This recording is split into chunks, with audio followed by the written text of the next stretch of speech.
देखिए, अगर आप सपने बड़े देखते हैं ना, तो ये मायने नहीं रखता कि आप छोटे शहर से हैं। मायने ये रखता है कि उन सपनों को पूरा करने का जो आपका हौसला है, जो जज्बा है, वो कितना बड़ा है, और फिर जरूर आपके सपने पूरे होते हैं। और आज पंजाब केसरी नवोदय टाइम्स में हमारे जो खास मेहमान हैं, इसकी जीती जागती मिसाल है। रोहतक की गलियों से निकलकर मुंबई सपनों की नगरी में आज अपने सपनों को पूरा कर रहे हैं, अपनी पहचान बना रहे हैं। बात कर रही हूँ model actor handsome Navneet Malik की, जिनके अपकमिंग प्रोजेक्ट्स के बारे में, उनकी अब तक की जर्नी के बारे में ऑफ कोर्स ढेर सारी बातें करेंगे। लेकिन नवनीत, सबसे पहले बहुत बहुत स्वागत आपका। Thank you. Thank you. तो अभी ये बताइए कि कैसा महसूस हो रहा है। एक सपना आपने देखा होगा और आज ऑफ कोर्स वो पूरा हो रहा है आहिस्ता आहिस्ता। आप अपने काम से अपनी पहचान बना रहे हैं। So how does it feel? It feels good. See, जब आप लाइफ में फ्लो करते हैं, आप एक एक स्टेप अपनी लाइफ में अपने गोल की तरफ बढ़ाते हैं, आप उस पर काम करते हैं, जो जर्नी का मजा है, सबसे ज्यादा मजा उसका है। देन आप जब गोल पा लेते हैं, उसके बाद आप अलग से गोल और गोल्स गोल्स बनाते हैं, उस पर काम करते हैं। Then it's a keep going process. But जो जर्नी का मजा है, सबसे इम्पोर्टेंट वो है कि आप उसका मजा लें और जस्ट बहते जाएं अपनी लाइफ में। तो अभी तक की जर्नी के कितने मजे आपने लिए हैं, कैसी रही है? और ऑफ कोर्स बहुत सारे चैलेंजेस भी रहे होंगे। अगर बताऊं तो मैं गांव से स्टार्ट किया था। हरियाणा में एक छोटा सा गांव है, रोहतक से भी पहले।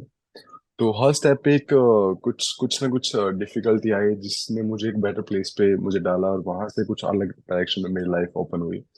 तो अगर बात करें तो हर हर स्टेप पे कुछ ना कुछ प्रॉब्लम्स थी, बट उस जर्नी का जो जो ऊपर नीचे जाने का मजा था, मेरे ख्याल से मैं कभी सोच भी नहीं सकता था कि यहाँ पे बॉम्बे में मैं एज एन एक्टर में अपने आप को देख सकता हूँ, क्योंकि जहाँ से मैं बिलोंग करता हूँ, वो उनके लिए मुंबई एक एक डिफरेंट कंट्री है। सो विदाउट बैकअप के, विदाउट फाइनेंशियल हेल्प के यहाँ तक सरवाइव करना और सपनों को पूरा करना, it's a dream come true, if I say. और हाँ, बस I am just flowing with it, and I am right. Super super happy whatever is happening around me, the people I meet, the knowledge I gain from the industry, और उसके साथ जितने भी मुझे as a person also grow करने का मौका मिलता है। So I am really really glad and happy for that. बिल्कुल। संजय दत्त सर का मैं नेक्स्ट फिल्म में मैं संजय दत्त प्ले कर रहा हूँ। और जब मुझे कॉल आया था कि आपको बाबा प्ले करना है स्क्रीन पे, तो मेरे लिए बियॉन्ड मेरी ड्रीम्स के हैं। कि कभी सोचा ही नहीं था कि जिनको हम बचपन से देखते आ रहे हैं, जिनकी मूवीज देखी हैं आज तक, उनको खुद, मुझे गूजबम्स आ गए अभी बोलते बोलते, उनको खुद स्क्रीन पे पोर्ट्रे करना, रणबीर कपूर के बाद एक मुझे मौका मिला है उस चीज का। So I am feeling overwhelmed, super grateful about it. And पूरी कोशिश से सब कुछ मैं अपना giving it my all to this, इसको पूरा करने के लिए, और जितना ज्यादा मेहनत कर सकता हूँ लोगों को एंटरटेन करने के लिए इस चीज में, I am doing my best. जी जी जी। एंड संजय दत्त इज एक उनकी अपनी एक स्टाइल है, अपना एक पर्सोना है, जिसको रणवीर ने, एज यू सेड, छोटे छोटे नुआंसेस पिक करके इतनी बखूबी निभाया था that for a moment many people forgot के ये रणबीर कपूर है एक्चुअली। सो आप राइट। नवनीत, चूंकि आपने कहा you're now the second actor जो बाबा के रोल को निभाएंगे, आपने वो नुआंसेस राइट। को कितना स्टडी किया, कितनी रोल की प्रेप की? तो हमें पर्टिकुलर कुछ स्टडी करने के लिए दिया गया था, तो बाबा का कंप्लीट जर्नी नहीं है इसमें, it's not a biopic biopic. Hmm. But हाँ, बाबा जो रॉकी के टाइम पे जो बाबा का लुक था, और बाबा के जो कैरेक्टर्स थे उस टाइम पे जो जो जो करते थे, मुझे वो स्टडी करने के लिए ज्यादा बोला गया था। तो हम उन्हीं चीजों पे ज्यादा फोकस करें कि यंग संजय दत्त क्या करते थे, कैसे वो चलते, कैसे बात करते थे, क्या उनके कैरेक्टर में क्या क्या चीजें, तो उस पे ज्यादा काम किया। देन डायरेक्टर सर के साथ में बैठा, उनके साथ कुछ एडिशनल चीजें जो कैरेक्टर को फिल्म से कनेक्ट करती हैं, हम्म। उन पे काम किया था। चैलेंजिंग बहुत थे। नर्वस भी था स्टार्टिंग में कि यार कैसे होगा। और कई बार तो सेट पे बाबा भी होते थे, तो उनके सामने उन्हीं को पोर्ट्रे करना, और मगर यार मैं इतना इतने इतने बड़े लेवल पे मैं इमेजिन नहीं कर पाया। मुझे मुझे ड्रीम मुझे 2 दिन तक, स्टार्टिंग में 2 दिन तो मुझे ऐसा ड्रीम ही लग रहा था, ड्रीम ही फील हो रहा था कि यार ये रियलिटी है क्या, जहाँ पे मैं खड़ा हूँ अभी। But it's a journey, I am just doing my best, जितना मैं ज्यादा हो सकता है इसको करने के लिए। एंड या, आई am just enjoying it. Right. अच्छा, जैसे आपने कहा डायरेक्टर से थोड़े बहुत आपको फीडबैक मिले, आपने खुद का अपना एक स्टडी किया, एंड ऑफ कोर्स कई बार सेट में बाबा भी रहे। सो उनसे राइट। कोई, आई एम श्योर आपने मौका तो छोड़ा नहीं होगा उनसे भी कोई टिप्स वगैरह लेने की। एक तो ये है, और इसी का दूसरा पार्ट है हाँ, कि आपको परफॉर्म करते देख उनका क्या रिएक्शन रहा। पहले दिन मेरे अंदर बहुत सारे सवाल थे। जिस श्योर। दिन मैं सेट पे गया मुझे पता था बाबा से मुझे ये बात करनी है। उनसे पहले मैं काफी फिल्में देख रहा था, मैं 60s 70s की फिल्में देख रहा था, नरगिस मैम को देख रहा था, सुनील दत्त सर को देख रहा था। तो मुझे मेरा पर्सनल कनेक्ट लगता था बाबा से, कि मैं जब भी जाऊंगा पहली बार मिलूंगा, और मैं वो जो जो प्यार मैं किसी से कनेक्ट करता हूँ, नरगिस मैम या सुनील दत्त सर से, तो उनके बारे में बात करूंगा, फिर बात करूंगा कि आपकी जर्नी कैसे स्टार्ट हुई थी। बहुत सारे क्वेश्चन थे। पर जब उनके साथ में बैठा वहां पे सेट पे थे, वो देख रहे थे, पहले तो हाय हेलो ही बैठे साथ में बिठा के बात करने को, शाबाश बढ़िया करेगा तू, ऐसे से उन्होंने स्टार्टिंग में बोला। देन मैं कुछ बोल ही नहीं पाया, मैं बस उनकी तरफ देख रहा था। मैं यार, ये वही इंसान है, ये वही इंसान है जिनको तुम बचपन से देख रहे हो, ये वही इंसान है क्या? तो मैं फर्स्ट डे तो मैं स्पीचलेस था। देन धीरे धीरे फिर हम बातें करने लगे, धीरे धीरे हम बातें करते। सर उस टाइम पे आपका साइकोलॉजिकली कैसे आप बात करते थे, कॉलेज में कैसे जाते थे एंड ऑल।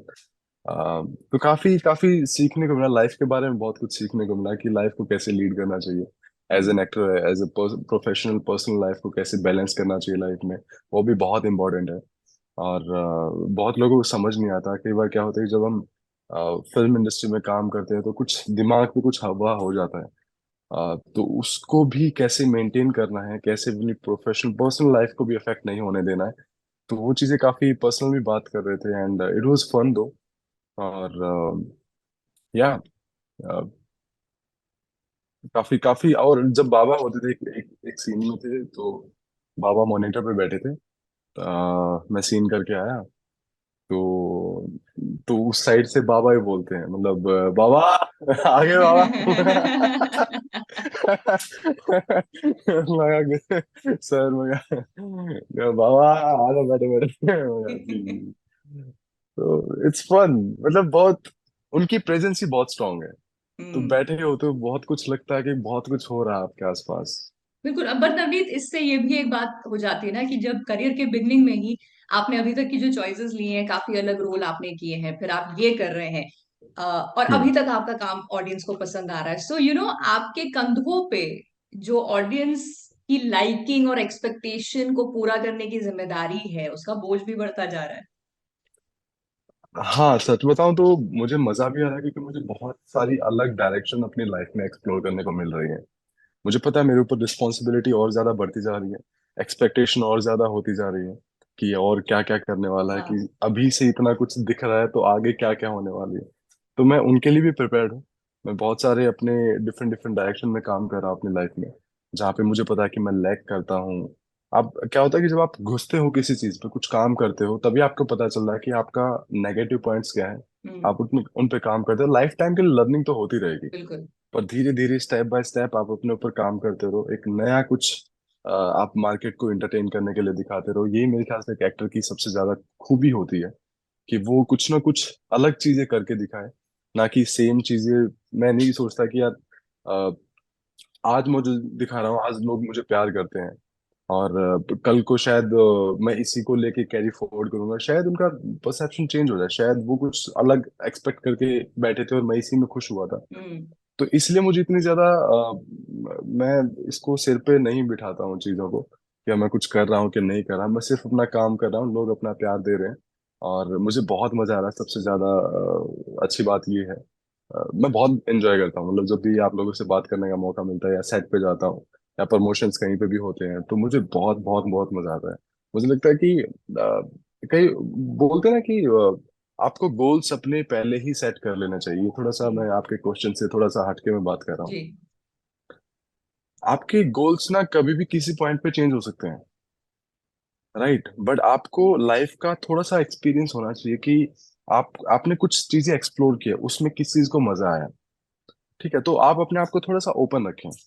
मतलब ये मेरे ख्याल से न्यू जनरेशन वालों के लिए एक मैसेज हो सकता है, कि जितना भी एक अपने आप को थोड़ा ओपन रखो, चीजें नई एक्सप्लोर करो, नई देखो, ट्राई करके क्या चीजें हो सकती हैं। एकदम से ये मत सोचो कि मुझे यही करना है, हो गया ठीक है, अच्छी बात है। अगर आपका इंटरेस्ट इतना ज्यादा डेवलप हो रहा है, आप करो, बट इतना भी हवा मत बनाओ। इवन अगर मैं अपनी बात करूँ तो मैं सिविल इंजीनियर था, मैं बिल्डिंगें बनाता था, और बिल्डिंगें बनाते बनाते मैं यहाँ तक पहुंचा हूँ। तो मैं कभी एक्सपेक्ट ही नहीं कर सकता था। तो थोड़ा हम्म। सा ओपन रखे अपनी लाइफ को, जहाँ पे मजा आने लग जाए वहां पे अपना 100% है, क्योंकि this is this is the purpose of life, I think. कि जितने ज्यादा बेटर तरीके से आप अपनी लाइफ को गुजार पाए, या फिर मजे लेते हुए और लोगों को एंटरटेन करते हुए, खुश करते हुए, मेरे ख्याल से I think that's my motive of my life. Right. तो इसलिए एंड मैं इस आपकी इंडस्ट्री बातों से में नवनीत ऐसा लग रहा है कि ये मोटिव के साथ साथ मोटो भी है, बिकॉज आपने आई थिंक अपने आप को एक दायरे में नहीं बांधा है शुरुआत से ही, क्योंकि आप टीवी भी आपने किया, उसमें दूरदर्शन के सीरियल किया, आप फिल्में राइट, कर रहे हैं, वेब सीरीज आपकी आने राइट। वाली है। सो आपने हम्म। एज एन एक्टर अपने आप को एक्सप्लोर करने के लिए हर प्लेटफॉर्म में खुला छोड़ा है। राइट। हाँ। जब आप एक्टिंग करते हैं तो एक्टिंग का कीड़ा बहुत अलग होता है। तो आप डिफरेंट डिफरेंट कैरेक्टर्स एक्सप्लोर करना चाहते हैं। हम्म। तो मैंने एक एक चलो ठीक है, आपकी एक इमेज बन जाती है, उसके बाद आपको थोड़ा सा देखना पड़ता है क्या रोल्स आप कर सकते हो, क्या नहीं कर सकते हो, वो बात की बात है। पर जब तक आप कर सकते हो, आप भर भर के करो। तो मैंने क्या किया कि मेरे पास जितने भी कैरेक्टर डिफरेंट डिफरेंट कैटेगरी के आ रहे थे, मैंने वो किया। मैंने कभी प्लेटफॉर्म नहीं देखा कि कहाँ पे मैं करने जा रहा हूँ या क्या करने वाला हूँ। अभी मुझे अगर डीडी की बात करें तो वहाँ पे जगबंधु बख्शी थे, 1860 में, जिन्होंने सबसे पहले ब्रिटिश के खिलाफ बगावत की थी। जब मैंने सुना कि मगा ऐसे ऐसे कैरेक्टर है, तो मैं बहुत खुश था उस चीज पे। तो वो कैरेक्टर मेरे लिए बहुत ही डिफरेंट था, जो शायद मुझे आज मूवीज में ना करने को ना मिले। हम्म। ठीक है, वो बहुत ही कम चांसेस होते हैं। संजय सर, संजय लीला भंसाली अगर बनाए तो वो कई सालों में एक ऐसी मूवी आती है। तो वो कैरेक्टर मैंने एक्सप्लोर किया वहां पे। फिर फिल्म में अलग अलग कैरेक्टर, लव, रोमांटिक, या फिर विलन, या तो हर हर कैटेगरी में मैं अपने आप को एक्सप्लोर करना चाहता हूँ। और फिर मेरे ख्याल से मजा भी उस चीज का, जब आप डिफरेंट डिफरेंट कैरेक्टर्स एक्सप्लोर करते हैं, तो फिर मेरे लिए बिल्कुल। या बिल्कुल। एंड या आई थिंक या अब जितना मैंने आपके बारे में पढ़ा है, आपने काफी सारी चीजें आपकी जिंदगी में हुई हैं जो आपने शायद कभी मैनिफेस्ट की थी, या जिनके लिए आप उस वक्त नहीं कोशिश कर रहे थे, बट यूनिवर्स आपके पास ले आया। जैसे कि आपकी पहली जो वेब फिल्म थी, वो इत्तेफाकन आपको मिल गई। उसके बाद हीरोपंती 2 भी आप ऑडिशन या प्रिपरेशन किसी और के लिए कर रहे थे, या किसी और प्रोजेक्ट के लिए, if I am not wrong, और इसका ऑफर आपको आ गया। सो अभी भी आप जो कह रहे हैं, आई थिंक आप कहीं ना कहीं मैनिफेस्ट कर रहे हैं, और नेक्स्ट इंटरव्यू शायद हम जब करें तो ऐसे किसी प्रोजेक्ट के लिए ही कर रहे होंगे। आपने मेरी लाइफ का एक कुछ टूल्स है मेरी लाइफ के, आपने उनमें से एक टूल को, एक टूल के बारे में बात की है, मैनिफेस्ट। पहले मैं अवेयर नहीं था इन चीजों के बारे में कि यार होता कैसे है, काम कैसे करता है। अगर मैं अभी अपनी पिछली लाइफ को देखूं, उठाऊं और उसको बताऊं कि यार ये चीज कैसे हुआ था, शायद मैंने कहीं ना कहीं उसको मैनिफेस्ट किया था, बट मैं अवेयर नहीं था। आज हम्म। मैं अवेयरनेस के साथ में वो चीज करता हूँ। अगर फिल्म की बात करो तो उससे पहले भी एक चीज हुई थी। अलीट मॉडल का विनर था मैं, जीता था एक पेजेंट जो वर्ल्ड वाइड हाँ। सबसे बड़ा था मॉडलिंग का उसमें। तो दिल्ली में जॉब करते करते, मैंने जैसे आपको बताया कि मैं सिविल इंजीनियर की वहाँ पे जॉब करता था। तो जॉब करते करते एक ऑडिशन हुआ था अलीट मॉडल लुक का, हम्म। जिसको दिल्ली से, जिन्होंने मुझे रिजेक्ट कर दिया था, वहां से ऑडिशन से मुझे निकाल दिया था। देन अगला ऑडिशन 2-3 दिन के बाद कलकत्ता में था, जिस टाइम पे ना मेरे पास पैसे थे, ट्रेन तक के टिकट खरीदने के पैसे तक नहीं थे। और अंदर से कुछ इंट्यूशन आया था कि तुझे कलकत्ता जाना चाहिए। मैं कलकत्ता गया, ट्रेन में बैठा, सिर्फ टाइमिंग देखी थी, ट्रेन में बैठा, 24 घंटे का सफर, कलकत्ता गया, वहां से सिलेक्ट हो गया। वहां से सिलेक्ट होने के बाद वो मुझे बॉम्बे लेके आया, बॉम्बे ग्रूमिंग हुई। ग्रूमिंग होने के बाद मैं वो पेजेंट जीत गया, इंडिया को रिप्रेजेंट करने गया चाइना में। और फिर वहां से फिर एकदम से इंडस्ट्री को पता चल गया कि ऐसे ऐसे जीता है। जब बड़ा पेजेंट जीते हैं तो आपके पास कॉल्स आते हैं। हम्म। और मुझे as a model also I don't know about anything कि एजेंसी क्या होती है, प्रोडक्शन हाउसेस क्या होते हैं, काम कैसे लाते हैं, वगैरह वगैरह। And I started getting calls. एक रेड चिल्ली से कॉल आया था उस टाइम पे कि एक फिल्म के लिए, मैंने इग्नोर कर दिया था। मुझे लगा कोई मैकडोनल्ड, कोई बर्गर वर्गर की कंपनी है जो एड वैड के लिए शूट करने के लिए बोल रहे हैं मुझे। और मेरा कुछ यहाँ था नहीं कि यार मैं मुझे बॉम्बे कैसे जाना था, मुझे कुछ नहीं पता, तब मैं रोहतक में था। तो उसके बाद मैं आया बॉम्बे एक फ्रेंड के थ्रू। एक फ्रेंड रोहतक गया था, तो वो मुझे गाड़ी में बिठा के यहाँ लेके आया ऐसे ही। अ, तो तब एक मैंने बुक रीड की थी जिसका नाम था the secret of power, the law of attraction, sorry. So वो पढ़ने के बाद मुझे चीजें कनेक्ट होना स्टार्ट हुआ कि ये काम कैसे करता है, ये मैनिफेस्टेशन होती क्या है, आप कैसे मांगते हो, क्या होता है। शाहरुख खान का भी एक डायलॉग है कि किसी चीज को शिद्दत अगर से शिद्दत से चाहो। चाहो तो पूरी कायनात उसको मिलाने पे लग बिल्कुल जाती है। बिल्कुल। तो मेरे साथ भी कुछ ऐसा ही हुआ, तो मैं उस दिन से मैनिफेस्ट करना स्टार्ट कर दिया मैंने कि यार प्लीज ये दोबारा कॉल कर ले प्लीज, उसी नंबर पे। मेरे फोन में अभी भी सेव है, रेड चिलीज एड नाम से मैंने नंबर सेव किया हुआ था। मैं कॉल करता, कोई फोन पिक नहीं करता। कुछ 5-6 साल मैंने मॉडलिंग की। मॉडलिंग में मेरे ख्याल से हर एक ब्रांड, इंडिया का टॉप से टॉप ब्रांड सब कर लिया, पर मूवी के कभी ऑफर नहीं आए। हालांकि ऑडिशंस देता था, पर मुझे पता नहीं था कि एक्टिंग कैसे करना है। और वो इंटरेस्ट भी डेवलप मैं टाइम के साथ ही किया कि ऑडिशन ऑडिशन जाना स्टार्ट किया, वर्कशॉप लेना स्टार्ट किया। देन हुआ क्या, एक दिन मेरे फ्रेंड ने कॉल किया कि यार तू मेरी हेल्प कर दे एक ऑडिशन बनाने के लिए, और अगर हो सकता है मैं तेरे घर पे बना ले। मैं ठीक है, आ जा यार, मैं शाम को शूट से आ रहा हूँ और तू 6-7 बजे आ जा घर पे, मैं तेरा ऑडिशन बना देता हूँ। मैंने उसका ऑडिशन बनाया, तो उसने बोला कि चल तेरा भी रिकॉर्ड करके ऐसे भेज देते हैं। मैं ठीक है भेज दे भाई। मुझे, मैं सिर्फ टेस्ट कर रहा था अपने आप को, मैं कभी मानता भी नहीं था कि मैं एक्टर, कभी बोलता नहीं, सिर्फ मॉडल बोलता था। तो उसने आगे सेम भेज दिया। अगले दिन डायरेक्टर सर की टीम से फोन आता है, बोलते हैं कि यू गॉट सिलेक्टेड। मैं कहा किसके लिए? कह रहे कल आपने कोई ऑडिशन दिया था। मैं कहा मुझे नहीं पता क्या था। कह रहे कि रेड चिलीज का। रेड रेड चिलीज सुनते मेरा वो पूरा पास्ट की जितनी मेमोरी थी वो आगे। मैं कहा यस हाँ। Done, I am doing this project what ever it is, I am doing it. क्योंकि ये मेरे इतने सालों की मैनिफेस्टेशन थी, करेक्ट। वहां से मेरा और वो पिछले साल की बात है, वो ज्यादा पुराने भी, वो पिछले साल की बात है। और एक साल में जैसे रेड चिलीज किया, उसके बाद ही फिर हीरोपंती 2 आ गई। फिर उसके बाद फिर वो सीरियल आ गया था। एंड फिर ये वेब सीरीज आ गई, फिर 2-3 और बीच में प्रोजेक्ट थे, फिर अभी फिल्म आ गई, एक और फिल्म की तैयारी चल रही है। वाह। तो एक साल में जुप से मॉडलिंग, और इसमें मेरे ख्याल से वो एक स्टेप था जो मैंने 6 साल पहले कहीं ना कहीं मिस आउट कर दिया था। मैं बोलूँगा मिस आउट भी नहीं, हर चीज का एक टाइम होता है। Time right. शायद मेरा वो टाइम नहीं था, शायद मैं उस चीज के लिए प्रिपेयर नहीं था, मुझे पता नहीं था कि एक्टिंग क्या होती है। अगर मैं कर भी लेता, शायद मैं एक फ्लॉप ही कुछ करता। अभी मैं उसको एंजॉय कर रहा हूँ हर स्टेप पे। Right. So there are lot of stories, lot of stories, मतलब हर मोमेंट पे मैं बता सकता हूँ कि क्या हुआ था। Okay great. तो हम तो यही चाहेंगे नवनीत कि आपकी जो मैनिफेस्टेशंस हैं, जो काम, जो प्रोजेक्ट आप करना चाहते हैं वो आपको मिलते रहें। हम्म। बट जाते जाते एक हम्म। लास्ट मैसेज है जो मैं चाहूंगी कि आप ऐसे यंगस्टर्स को दें जो आपके और मेरी तरह छोटे शहरों से आते हैं बड़े सपने लेके। हम्म। तो एक हम्म। जैसे आप हरियाणा का एक लड़का जो बिल्डिंगें बनाते बनाते अपने सपनों की नींव अब खड़ी कर रहा है, तो आपकी इस जर्नी से इंस्पिरेशन लेके आप क्या कहना चाहेंगे उन यंगस्टर्स को जो ऐसे ही ख्वाब लेकर बड़े शहरों में आते हैं? तो ख्वाब देखना बहुत अच्छी चीज है, पर ख्वाब से अटैच होना एक अलग बात है। मैं कह रहा हूँ इतना भी अटैच मत हो कि बाद में आपको प्रॉब्लम दे, क्योंकि फ्यूचर का कुछ नहीं पता होता है। बट हाँ, अपने गोल्स बनाओ, अपने बिगर गोल्स को स्मॉल गोल्स में कन्वर्ट करो, ब्रेक डाउन करो, एक एक स्टेप लो, उसका मजा लो। वो जो छोटा स्टेप है शायद वो आपको ज्यादा खुशी दे, रादर देन वो बड़े तक पहुंचने के लिए आप उस पे डिफरेंट डिफरेंट डायरेक्शंस में जा रहे हैं। तो मेरे ख्याल से आप सस्टेन रहें, सस्टेन करें, एक इंडस्ट्री में कुछ भी काम करें उसको थोड़ा टाइम दें। और पेशेंस बहुत जरूरी है, स्पेशली अगर इस इंडस्ट्री में अगर काम करना है तो आप धीरे धीरे अपने ऊपर काम करते रहे। एज ए पर्सन ऑल्सो काम करना बहुत जरूरी है, एज एन एक्टर ऑल्सो आपके ऊपर काम करना जरूरी है। तो आप पेशेंस रखें, अपना काम करते जाएं और छोटे गोल्स बनाएं, आप कामयाब हो जाएंगे। कामयाब, मेरे मेरी नजर में ना कामयाब का एक अलग ही मीनिंग है।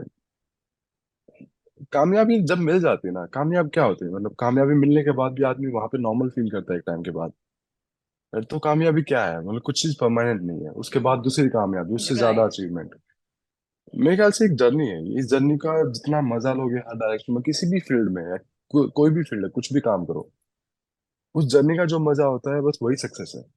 राइट। अगर आपने मजा लिया तो आप सक्सेसफुल, अगर आपने पा भी लिया तो भी आप सक्सेसफुल। बहुत सारी स्टोरीज है ऐसी, बहुत बड़े बड़े लेवल पे लोग डिप्रेस रहते हैं और चीजें।